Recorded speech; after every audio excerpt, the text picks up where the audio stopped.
प्रभु यीशु ख्रीष्टर बहुमूल्य नाम आपण प्रत्येक को ओडिया बाइबल क्विज कार्यक्रम को स्वागत करे।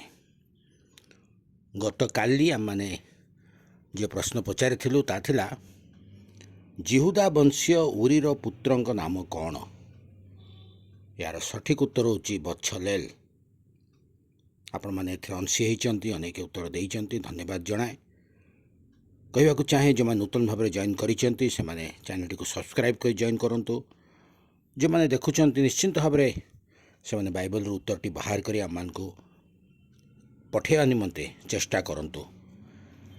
चैनल को सब्सक्राइब करने भूलंतु नहीं। आज निमंते प्रश्न होची शिक्षा देवा निमंते परमेश्वर काहाकू मनोनीत करथिले। शिक्षा देवा निमंते परमेश्वर काहाकू मनोनीत करथिले। ए प्रश्नर उत्तर टी आपण माने आमकर ये वीडियोर कमेंट बॉक्स जाई आम को जनातु। अन्य को उत्साहित करंतु जेपरि सेमाने ए कार्यक्रम अंशी हेबे एवं उत्तर माध्यम आम को जनइबे। धन्यवाद।